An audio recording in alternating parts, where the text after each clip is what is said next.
बातमी आहे राजकीय वर्तुळातून। उपमुख्यमंत्री अजित पवार हे नाशिकच्या दौऱ्यावर आहेत। आताची महत्त्वाची बातमी आपण पाहतोय। अजित पवार हे नाशिकच्या दौऱ्यावर आहेत। पालिका निवडणुकीच्या पार्श्वभूमीवर या दौऱ्याला महत्त्व प्राप्त झालंय। नाशिकमध्ये विविध विकास कामांचे भूमिपूजन आणि उद्घाटन त्यांच्या हस्ते केले जाणार आहे। पालकमंत्री पदाचा तिढा असताना होणाऱ्या दौऱ्याकडे आता लक्ष गेलेलं आहे।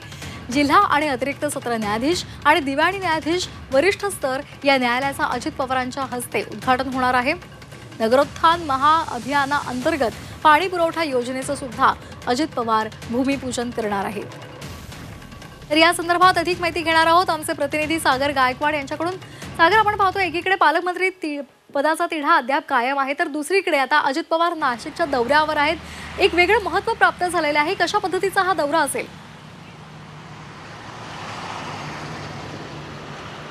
नक्कीच नाशिकमध्ये पालकमंत्र्याचा जो तिढा आहे तो अजून देखील सुटलेला नाहीये। मात्र एकनाथ शिंदे असतील किंवा भाजपचे नेते चंद्रशेखर बावनकुळे आहेत, हे सुद्धा काल आणि परवा 2 दिवसापूर्वी नाशिक दौऱ्यावर होते। पालकमंत्र्याचा तिढा अजून सुटलेला नाहीये आणि त्यातच आता राष्ट्रवादी पक्षाचे नेते उपमुख्यमंत्री अजित पवार हे नाशिक दौऱ्यावर येणार आहेत। दुपारी 1 वाजेच्या सुमारास ते नाशिकला पोहोचतील आणि त्यांच्या हस्ते विविध विकास कामांचे उद्घाटन त्याचबरोबर भूमिपूजन असणार आहे आणि या निमित्ताने ते नाशिक दौऱ्यावर येत आहे। मात्र नाशिकचा जो पालकमंत्रीचा जो तिढा आहे तो अजून सुटलेला नाही आहे। सगळ्याच पक्षाने आमचे आमदार जास्त असल्याने आमचा पालकमंत्री व्हावा अशी अपेक्षा वर्तवलेली आहे। मात्र कुठल्याही प्रकारचे अजून पालकमंत्रीपद जे आहे ते नाशिकला मिळालेलं नाही आहेत आणि ह्याच पार्श्वभूमीवर नाशिकला अजित पवार येणार आहेत आणि अजित पवार आल्यानंतर या पालकमंत्रीचा तिढा सुटतो का नाही हे देखील पाहणं महत्त्वाचं असणार आहे।